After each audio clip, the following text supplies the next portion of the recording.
बाबा भोलेनाथ की बारात जब द्वार पर पहुंची तो बड़ा विचित्र दृश्य क्या हुआ कि जब बारात द्वार पर पहुंचती है तो दुल्हन की जो माँ होती है ना, वो आरती उतारने आती है जवाई राजा की।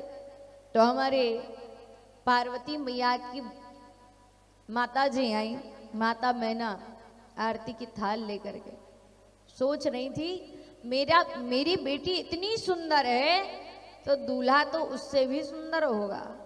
अच्छा, बाबा भोलेनाथ है तो बड़े सुंदर, माता पार्वती से भी सुंदर, लेकिन भेष बड़ा अद्भुत है, विचित्र है। सुंदर तो है बाबा, कर्पूर गौरम, कपूर के समान गौर वर्ण वाले, लेकिन उन्हें विचित्र भेष में रहना बड़ा पसंद। कैसा भेष? भभूति लगा करके, तन में भस्मी लगाए। अच्छा, बाबा जो श्रृंगार करते हैं उसका भी बड़ा महत्व है। बाबा भोलेनाथ लगाते हैं तन में भस्मी, और भस्मी लगाने का अर्थ यह है कि जब अंत में जाकर के सब कुछ राख होना है तो राख से प्रेम क्यों ना करें, इसलिए राख लगाते हैं, भस्म। और जब साथ लेकर कुछ आए नहीं, साथ लेके कुछ जाना नहीं, तो इस संसार की वस्तु से प्रेम करने से मतलब क्या है? इसलिए जैसे हैं वैसे ही रहेंगे, इसलिए नगरदम्ब रहते हैं। लेकिन जब बारात पहुंची तो माता मैना तो सोच रही थी बेटी इतनी सुंदर है तो दामाद तो बड़ा सुंदर चुना होगा राजा हिमालय ने। लेकिन जैसे ही पहुंची तो पूछा कि दूल्हा कहाँ है? अगल बगल सब तरफ देखे, बड़े विचित्र बराती तो बड़े अद्भुत, जिनके बीच में बाबा भोलेनाथ खड़े, अगल बगल श्रृंगी भृंगी। अच्छा, हमारे यहाँ जब दूल्हा जाता है तो साथ में जीजा जी जाते हैं, क्या बनाते हैं उनको? खबासा, सवासा बना करके खड़ा कर देते हैं, वो चवर डुलाते रहते। वैसे तो जीजा जी कभी रास नहीं आते, जब दूल्हा बनता साला तभी चवर डुला देते हैं, बस उसके बाद तुलसी डुलवाते हैं। हाँ, तो लेकिन अब इनके तो कोई जीजा नहीं, जब इनके महतारी बाप का पता नहीं बाबा भोलेनाथ का, तो जीजा भाई बंद कहाँ से आएंगे? इसलिए श्रृंगी भृंगी खड़े थे, अगल बगल दो गण, उनके बीच में बाबा, बड़ी बड़ी जटाएं, 3 नेत्र वाले, साधारण मानव 2 नेत्र वाला, और ये हैं देवों के देव महादेव तो 3 नेत्र वाले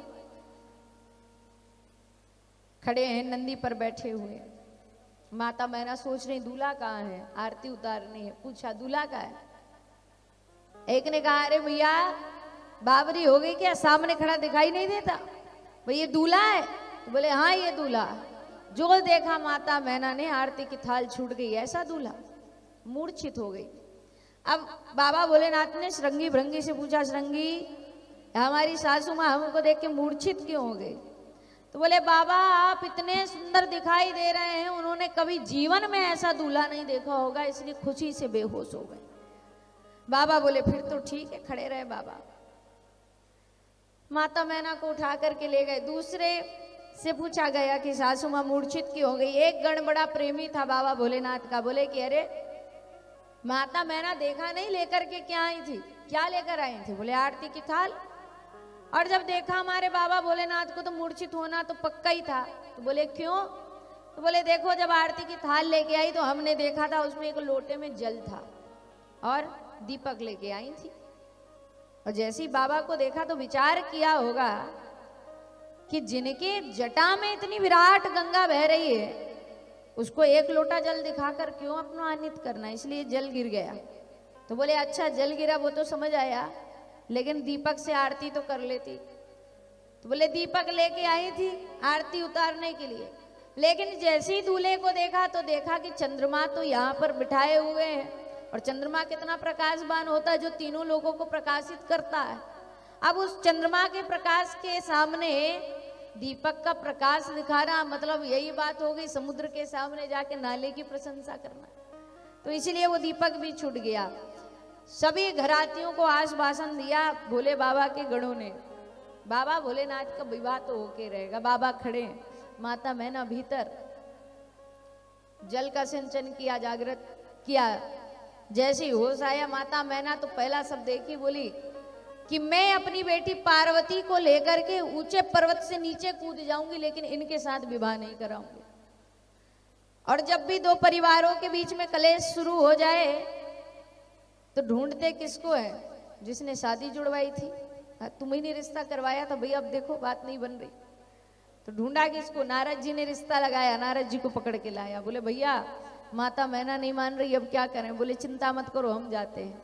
नारद जी गए, नारद जी ने जाके समझाया कि देखो आपको इतना विचार नहीं करना चाहिए, क्योंकि ये जो पार्वती है ये पूर्व जन्म में सती थी, किसी कारण बस इनको देह का त्याग करना पड़ा और इन्होंने मरते समय यही वरदान मांगा, क्या?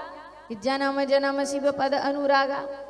और इसी के कारण ये आपके घर पुत्री रूप में आई है। इसलिए मैया विवाह में विघ्न बाधा उत्पन्न मत करो, ये जोड़ा तो विधाता ने लिख रखा है। जैसे समझाया माता मैना मान गई कि जब ये मेरी बेटी पहले जन्म में शिव की ही पत्नी सती थी तो मुझे विवाद नहीं करना चाहिए। माता मैना मान गई और बाबा भोलेनाथ माता पार्वती को लेकर के आए अब कन्यादान करने के लिए राजा हिमाचल। अब जैसे ही मंडप में ला करके बैठा ले तो ब्रह्मा जी उसके आचार्य, शादी पढ़ाने वाले ब्रह्मा जी। अब ब्रह्मा जी ने सोचा कि थोड़ा सा व्यंग करें बाबा के साथ में, तो बोले दूल्हे के पिता का नाम बताओ। सारे घराती बैठे थे, सब विवाह देखने के लिए बैठ जाते ना, दूल्हा बड़ा अच्छा है, दुल्हन बड़ी अच्छी, तो सब बैठे थे। तो जैसे ही पूछा कि दूल्हे के पिता का नाम बताओ, ब्रह्मा जी पूछ रहे हैं। बाबा भोलेनाथ ने विचार किया किसका नाम ले दे, कोई पिता हो तो नाम ले, हमारे तो माता पिता का पता ही नहीं है, यही सबके माता पिता है। फिर भी चार लोगों के सामने बेइज्जती ना हो, इसलिए बाबा भोलेनाथ ने कहा ठीक है लिख लो विष्णु। लिखा पिता का नाम विष्णु। अब बोले दादा का नाम बताओ। अब दादा का नाम बताए तो बोले अब पिता तो विष्णु को बना दिया, अब दादा किसको बनाए? कोई दादा लायक है ही नहीं। इसलिए बाबा भोलेनाथ ने कहा कि देखो विवाह करवाना है तो करवा दीजिए और हमसे ये माता पिता का पता मत पूछो, क्योंकि जितने यहाँ बैठे सबके महतारी बाप हम ही हैं। ब्रह्मा जी ने कहा कि अगर रूठ गए तो अभी इनको मनाना बड़ा मुश्किल है। तो बड़े विधि विधान से विवाह कराया माता पार्वती बाबा भोलेनाथ का। राजा हिमालय ने अपनी बेटी पार्वती का कन्यादान किया बाबा भोलेनाथ के हाथ, और माता पार्वती की अब विदाई हो रही है। जब विदाई हो रही तो माता मैना ने कहा कि देख बेटी, अब तू ये जान ले कि तू ब्याह करके अपने पति के पास यानी कि ससुराल जा रही है, और अब तेरा पहला कर्तव्य यही है कि पहले पति के चरणों की सेवा करना, बाद में कोई अन्य कार्य करना। नारी का धर्म होता है और नारी का यही धर्म है कि पति को परमेश्वर समझे, पति के चरणों की सेवा करे। पर मुझे ये भी पता है जितनी यहाँ बैठी एक भी नहीं दबाती होगी पति के चरणों को, हाँ, क्योंकि आजकल तो माताएं इतनी तेजस्वी और बुद्धिजीवी हो गई हैं कि पति से अपने चरण दबवा लें, लेकिन उनके भूल के ना दबाएं। लेकिन देखो माता मैना शिक्षा दे रही है कि देख बेटी अब तेरा ब्याह हो रहा है और तुझे अपने जीवन में क्या परिवर्तन करना चाहिए।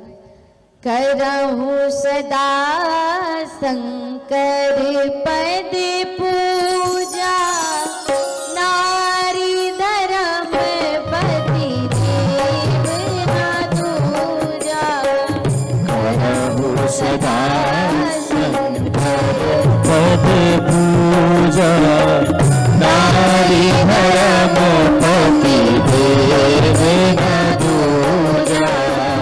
बचन कहते बड़े लोचन पारी, बचन कहते पर लोचन वारी।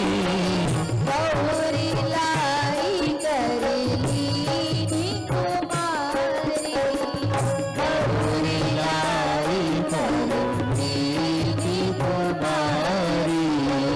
करहूं सदा शंकर पद पूजा, नारी धर्म पति देव ना दूजा। नारी धर्म पति देव ना दूजा। कि बेटी माता पार्वती को कहा कि अब तू ब्याह करके जा रही है, इसलिए क्या करना, करहूं सदा शंकर पद पूजा। शिव जी के चरणों की पूजा करना, क्योंकि वही तेरे पति परमेश्वर हैं। और नारी का यही धर्म है, क्या, नारी धर्म पति देव न दूजा। अगर पति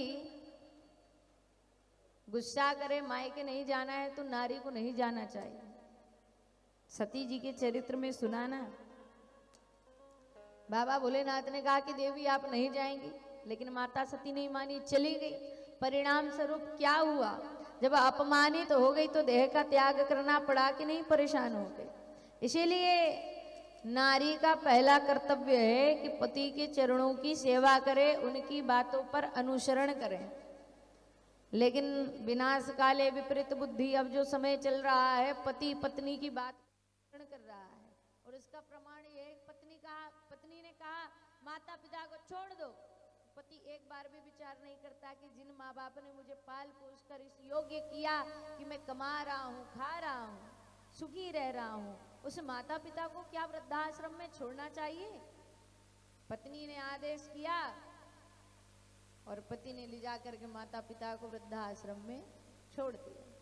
और जिनके माता पिता वृद्धाश्रम में है ना, बहुत ही कम कोई ऐसा होगा जो गांव का किसान होगा और उसके माता पिता वृद्धाश्रम में है। वृद्धाश्रमों में भीड़ शहरों में ज्यादा है, क्योंकि शहर के आदमियों के पास संस्कार नहीं है, और संस्कार नहीं है तो भगवान को जाके मंदिर में ढूंढ रहे हैं, जबकि भगवान घर में माता पिता के। इसलिए बच्चों को संस्कार देना बड़ा जरूरी है। ऐसे माताओं का भी कर्तव्य है कि पति के चरणों की सेवा करे, पति के माता पिता के चरणों की सेवा करे। और नारी का अगर ये कर्तव्य है, तो पति का कर्तव्य क्या है कि हर स्थिति में नारी का सम्मान करे, भरी सभा में उसे कभी अपमानित ना करे। लेकिन आजकल ना तो नारियां वैसी है ना पति वैसे।